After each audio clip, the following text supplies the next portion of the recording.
Ya, di video kali ini, jadi kita sebelumnya sudah belajar tentang CRUD, ya, masih di dalam project yang sama, di dalam exam HTDocs. Kita sudah belajar menampilkan data, menambahkan data, mengubah data, dan menghapus data. Jadi semua dari konsep CRUD itu sudah kita pelajari dan sudah kita kerjakan. Nah, hanya saja, apakah CRUD atau website itu fungsinya hanya seperti itu saja? Nah, tentu jawabannya tidak. Ya, jadi ada banyak fungsi yang bisa dikreasikan dari CRUD ini. Dan sekali lagi CRUD ini hanya dasarnya saja. Nah, dari dasar-dasar yang sudah kalian kuasai ini, kalian bisa membuat apapun yang kalian inginkan atau apapun yang dibutuhkan oleh sistem. Nah, contoh misalnya saya akan jelaskan satu contoh di sini. Saya akan jelaskan satu contoh. Kira-kira CRUD ini bisa dikembangkan untuk fungsi-fungsi apa saja selain dari tampilkan data, tambah, ubah, hapus. Nah, misal kita di sini akan membuat sebuah fungsi baru dari CRUD, jadi kita kembangkan menjadi sebuah fungsi untuk mencari data. Oke, kita tambahkan fungsi atau kita buat fungsi untuk mencari data. Nah, jadi fungsi mencari data ini kita akan kerjakan. Ini sangat penting sebenarnya. Kalau misalnya jumlah data yang kalian miliki itu ada banyak. Ya, misal jumlah mahasiswa di sini yang ada di sistem saya itu jumlahnya ada ribuan data. Nah, ketika saya harus mencari dengan cara manual atau saya membaca namanya satu persatu, itu akan sangat lama, ya, membutuhkan waktu yang sangat lama dan tidak efisien. Nah, kita akan tambahkan fitur untuk mencari data. Misal saya ingin mencari nama mahasiswa yang bernama Wayan. Oke, saya tinggal ketik nama Wayan, kemudian tekan tombol cari, nanti akan muncul data dari Wayan. Ya, misalnya NIM-nya berapa, namanya, nama lengkapnya siapa, kemudian atau bisa ditambah atribut baru, misalnya alamatnya di mana, nomor teleponnya berapa, dan sebagainya. Oke. Nah, jadi itu salah satu contoh ya, salah satu contoh yang sederhana dari pengembangan dari fitur CRUD ini yang biasa digunakan di dalam website-website apapun ya. Banyak website yang menggunakan fitur pencarian ini. Nah, tentu yang saya ajarkan di sini ini hanya dasarnya saja. Oke. Nah, cara membuatnya seperti apa? Nah, silakan dibuka dulu project kalian di Sublime Text. Nah, seperti ini. Kita lihat di halaman utama, di halaman index.php, di halaman index. Nah, di halaman index ini. Nah, kita akan tambahkan form pencarian di bagian atas. Ya, kalian boleh menentukan di bagian manapun ingin kalian tambahkan. Saya akan tambahkan di sini, tepat di atas tabelnya. Saya tambahkan form untuk pencarian. Ya, form untuk pencarian. Oke. Jadi di atas tabel. Nah, tepatnya di sini. Nah, di sini kalian bisa tambahkan formnya. Oke, boleh menggunakan PHP. Kalau ini kebetulan skripnya berada di dalam PHP supaya saya tidak menutup PHP dan membuka lagi. Tinggal langsung menggunakan perintah echo, kita buat form pembuka, kemudian kita buat langsung form penutupnya. Nah, kemudian kita tambahkan di sini, ya, form, kita tambahkan metode. Nah, metodenya apa? Jadi metodenya yang kita gunakan adalah post. Kemudian kita tambahkan action. Actionnya saya kosongkan. Oke, saya kosongkan kenapa? Karena saya akan tulis langsung di dalam script yang sama. Ya, masih di dalam file ini. Oke, nah di dalam formnya, di apa saja yang akan kita tambahkan? Kita tambahkan untuk inputan pencarian. Ya, jadi ada sebuah inputan dan juga tombol cari. Kita langsung buat seperti ini, input. Oke, kemudian tipenya apa? Tipenya adalah teks. Namanya atau name-nya, ya, name-nya misalnya sini yang saya tulis adalah cari, itu name-nya adalah cari. Nah, kemudian kita tambahkan tombol, ya ini yang penting, tombol. Kita tambahkan button. Nah, tulisan di tombolnya misalnya adalah cari. Kemudian tombol juga memiliki tipe, tipenya adalah submit, dan name-nya. Nah, name-nya di sini saya buat name-nya adalah tombol, sorry, ini tanda petik satu, namanya adalah tombol underscore cari. Nah, seperti itu untuk proses pembuatan formnya. Oke, bisa dilihat dulu scriptnya seperti ini kira-kira. Kita simpan. Nah, kita coba lihat desainnya. Kita refresh. Oke, desainnya cukup sederhana seperti ini. Jadi di sini ada sebuah form yang nanti kalian bisa ketik apapun di sini. Misal saya ingin mencari mahasiswa yang bernama Wati. Nah, jadi saya ketik Wati di sini. Kemudian saya klik tombol cari. Maka nanti yang saya mau adalah nama yang muncul di sini hanyalah Wati saja. Ya. Nama Budi berarti tidak muncul, Joko tidak muncul, Susi tidak muncul, Mawar tidak muncul. Oke. Atau misalnya saya ingin menampilkan mahasiswa yang memiliki nama ada huruf I-nya. Oke. Mahasiswa yang namanya ada huruf I. Saya klik cari. Nanti yang muncul berarti Budi, Wati, dan Susi. Nah, jadi itu saja yang tampil. Nah, kira-kira seperti itu prosesnya yang akan kita buat. Nah, sekarang setelah kalian buat desainnya, sekarang tinggal kita tambahkan action-nya ya untuk tombol cari. Nah, jadi harap diperhatikan di sini karena saya akan melakukan sedikit perubahan pada coding yang sudah ada. Kita mulai. Nah, yang akan kita kreasikan tadi adalah script atau query select. Nah, ini yang akan kita kreasikan, query select. Oke, mohon diperhatikan di bagian query-nya, ini satu baris. Nah, query select ini akan kita pecah menjadi dua bagian, antara query pencarian dan query tidak pencarian. Nah, di mana yang dimaksud itu adalah ketika kita mencari data, query-nya seperti apa, dan ketika kita tidak mencari data, maka query-nya seperti apa. Nah, jadi query ini kita akan pecah menjadi dua. Ya, yang dimaksud menjadi dua itu adalah dua kondisi. Kondisi ketika kita mencari data, dan kondisi ketika kita tidak mencari data. Nah, jadi ini kita akan pindahkan ke dalam kondisi, yaitu if. Ya, jadi ada dua kondisi, if dan else. Oke. Tinggal paste di sini dan juga paste di sini. Oke, silakan diperhatikan polanya, caranya seperti apa. Ini adalah kondisi yang pertama. Ini kondisi yang kedua. Di kondisi yang pertama, saya akan membuat kondisi di sini adalah ketika mencari data. Dan di kondisi yang kedua adalah ketika tidak mencari data. Dia ada dua kondisi. Kondisi ketika mencari data, maka query-nya adalah ini. Dan ketika tidak mencari data, query-nya adalah ini. Oke, nah itu dua kondisi yang sudah kita pecah bagi dua. Oke. Nah, jadi yang dimaksud kondisi di sini ketika mencari data, di bagian condition-nya kita isi. Ya, if iset. Nah, jadi yang dimaksud iset itu adalah ketika tombol carinya kita tekan, maka apa yang akan dilakukan. Oke.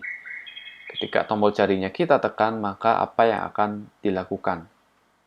Nah, jadi if iset variable underscore post, kita masukkan nama tombolnya, tombol cari. Ketika tombol cari ini ditekan, maka query yang akan dieksekusi adalah query mencari data. Oke, saya lihat desainnya lagi. Ketika ini, kemudian kita tekan cari, kita klik tombol cari, maka nanti query ini akan berubah menjadi query mencari data. Dan ketika ini kosong, maka ini akan berubah menjadi query tidak mencari data. Nah, ini dua kondisi sekarang yang kita akan ubah. Nah, yang perlu kita ubah cuma satu, yaitu ketika mencari data. Nah, jadi di sini select bintang from TB mahasiswa. Tinggal kita tambahkan where. Nah, where yang kita cari itu ada apa saja? Ya, kalian boleh mencari berdasarkan name atau boleh mencari berdasarkan nama. Nah, saya jelaskan satu contoh dulu. Kita akan mencari berdasarkan nama. Where, nama. Oke. Kenapa saya tulis nama di sini huruf kecil? Nah, ini adalah nama atribut yang ada di tabel saya. Nama huruf kecil semua. Bisa dilihat di sini. Di sini nama huruf kecil semua. Where nama. Nah, jadi untuk mencari data, kita tambahkan atribut like. Oke. Where nama like spasi. Saya gunakan tanda petik di sini. Kenapa? Karena yang kita cari itu adalah tulisan. Oke, bukan angka. Saya tambahkan tanda atau simbol persen di sini dan juga di sini. Kemudian di tengah-tengahnya saya tambahkan variable underscore post. Saya ambil nilainya dari text box-nya, yaitu dari sini. Apapun tulisan yang saya ketik di sini, maka itu yang akan saya cari. Oke. Apapun tulisan yang saya ketik di sini, maka itu yang akan saya cari. Jadi, untuk mengambil nilainya, kita perlu memanggil text field dengan nama cari. Huruf kecil semua, seperti ini. Ya, expose, cari. Nah, jadi seperti itu. Select bintang from TB mahasiswa, where namanya adalah cari. Nah, supaya kalian tidak bingung, kita coba simpan dulu skripnya ini. Saya sudah simpan. Sekarang saya tinggal refresh webnya. Refresh. Kemudian kita coba cari data mahasiswa. Nah, saya akan mencari data mahasiswa yang bernama Joko. Saya ketik di sini, Joko. Oke, saya ketik. Kemudian saya klik tombol cari.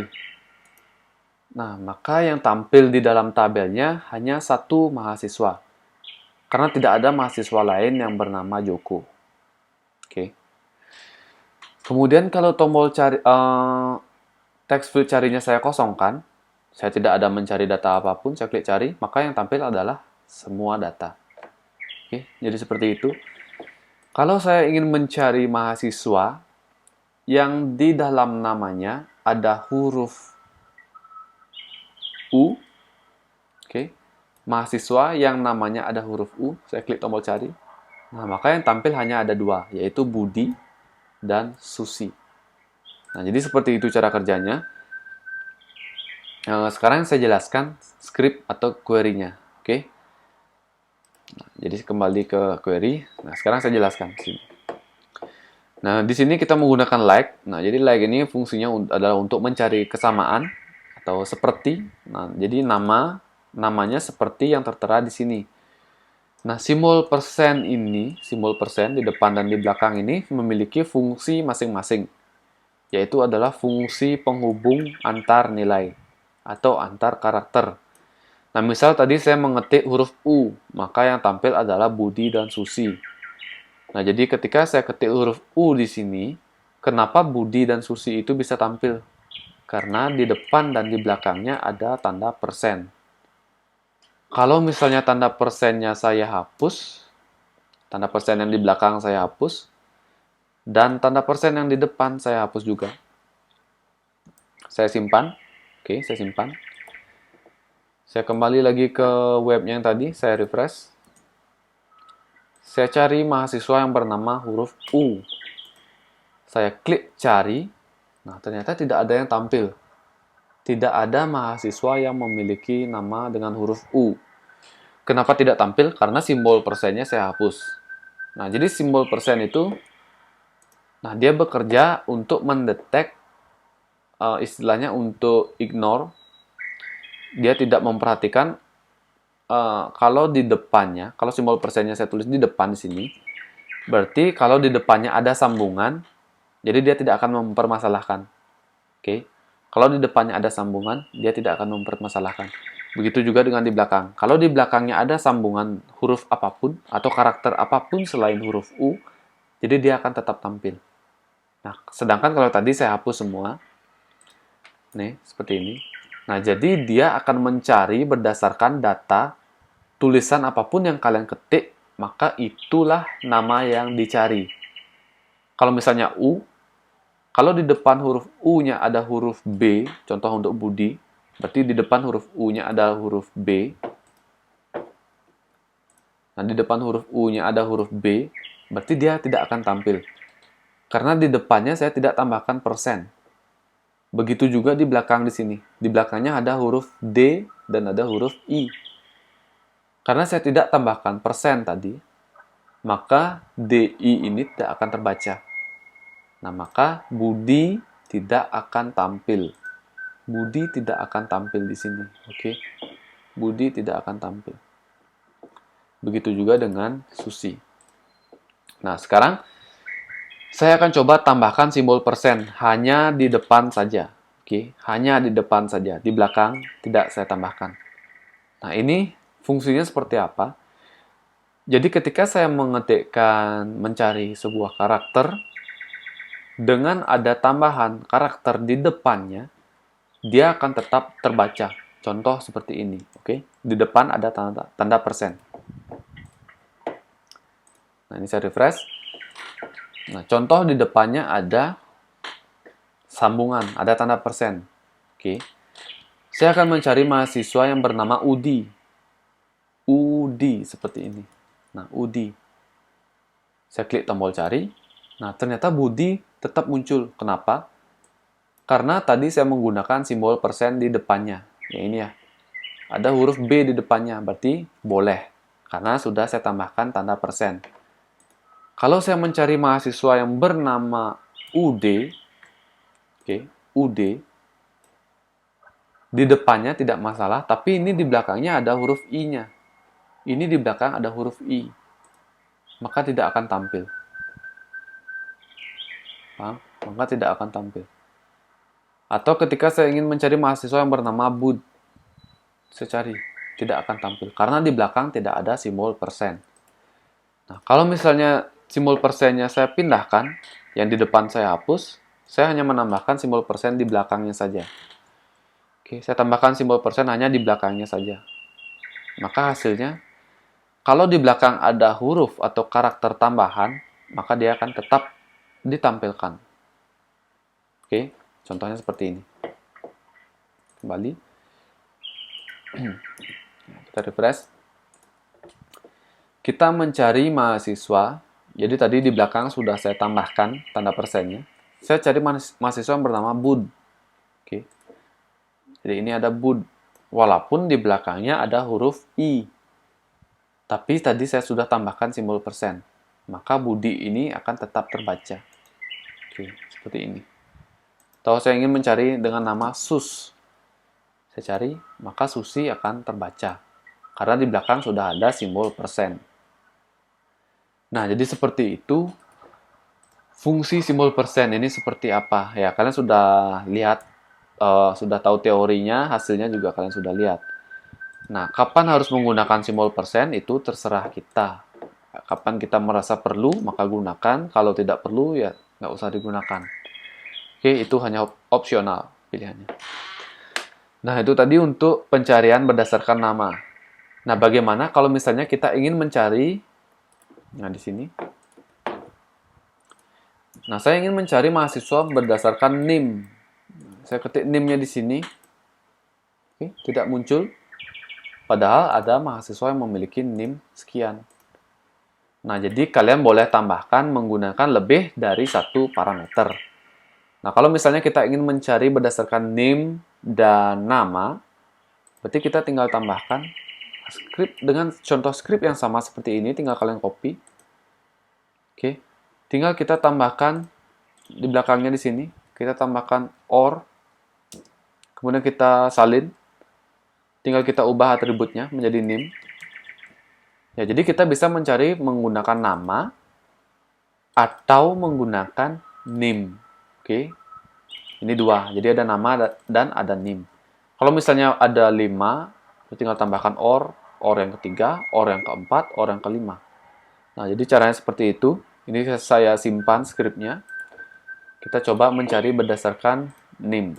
Nah, saya ingin mencari dengan NIM 19.00.00.01. Maka Budi akan muncul. Oke, kalau saya ingin mencari berdasarkan nama, Susi, nah ini juga akan muncul. Jadi kita bisa mencari berdasarkan NIM, atau kita juga bisa mencari berdasarkan nama. Ya. Oke. Nah, jadi seperti itu. Kita bisa mencari berdasarkan NIM, kita bisa mencari berdasarkan nama. Nah, jadi seperti itu konsep pengembangan dari CRUD dengan cara membuat fungsi pencarian data. Terima kasih.